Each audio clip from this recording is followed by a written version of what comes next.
दोस्तों, मृत्यु एक ऐसा सत्य है जिसे कोई नहीं टाल सकता।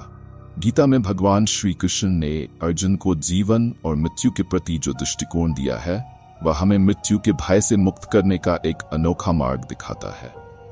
ये मार्ग न केवल हमें भय से दूर रखता है, बल्कि जीवन को एक नई दृष्टि से देखने की प्रेरणा भी देता है।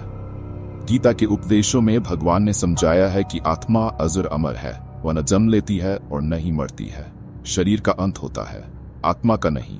तो फिर डर किस बात का? भगवान श्री कृष्ण कहते हैं, न जायते म्रियते व कदाचिन नायम भूत्वा भविता व न भूया। इसका अर्थ है कि आत्मा का कभी जन्म नहीं होता और न ही मृत्यु होती है। वह शाश्वत, अविनाशी और अजर अमर है। ये जाने के बाद हमें मृत्यु का भय क्यों सताए? हम तो बस एक शरीर में रहने वाले यात्री है जो एक शरीर छोड़कर दूसरे शरीर में चले जाते हैं। जैसे हम पुराने कपड़े उतारकर नए कपड़े पहनते हैं, वैसे ही आत्मा भी शरीर बदलती है। गीता में यह भी बताया गया है कि मृत्यु केवल एक परिवर्तन है। इसे जीवन की एक पड़ाव समझना चाहिए, न कि उसका अंत। मृत्यु से न डरने का सबसे सरल उपाय यह है कि हमें यह समझना होगा कि यह केवल एक परिवर्तन है जो हर किसी के जीवन में अवश्यंभावी है। जब हम इसे सहजता से स्वीकार कर लेते हैं तो भय स्वतः ही समाप्त हो जाता है। अर्जुन को युद्ध के मैदान में खड़े होकर जब अपने प्रियजनों की मृत्यु का डर सताने लगा, तो भगवान ने उसे समझाया कि वह इस मृत्यु को मोह की दृष्टि से न देखे। मोह केवल असत्य का भ्रम पैदा करता है। हमें मोह छोड़कर यह समझना चाहिए कि मृत्यु केवल एक अंत नहीं है, बल्कि एक नया आरंभ है।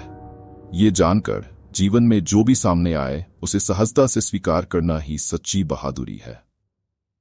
भगवान ने यह भी कहा कि हमें अपना कर्तव्य निभाना चाहिए, बिना परिणाम की चिंता किए। मृत्यु का भय हमें अक्सर हमारे कर्तव्यों से पीछे हटने पर मजबूर करता है, लेकिन गीता के अनुसार जब हम अपने कर्तव्यों को निष्काम भाव से बिना किसी अपेक्षा के करते हैं, तो मृत्यु का भय हम पर हावी नहीं होता। जैसे अर्जुन को समझाया गया कि उसकी केवल कर्म करने में भूमिका है, परिणाम के प्रति उसे कोई लगाव नहीं रखना चाहिए। गीता में एक और महत्वपूर्ण शिक्षा है, जो हुआ वह अच्छा हुआ, जो हो रहा है वह अच्छा हो रहा है, जो होगा वह भी अच्छा ही होगा।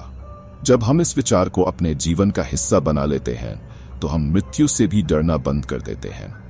हमें यह विश्वास हो जाता है कि हर परिवर्तन, चाहे वह कितना भी कठिन क्यों न हो, हमारे लिए अच्छे का ही संदेश लेकर आता है। मृत्यु भी उसी शाश्वत सत्य का हिस्सा है। भगवान श्री कृष्ण ने यह भी समझाया कि आत्मा ही सत्य है, बाकी सब माया है। यदि हम इस माया के जाल में उलझे रहेंगे तो मृत्यु का भय हमेशा रहेगा। लेकिन जब हम आत्मा के अजर अमर स्वरूप को समझ लेते हैं, तब यह भय स्वतः ही समाप्त हो जाता है।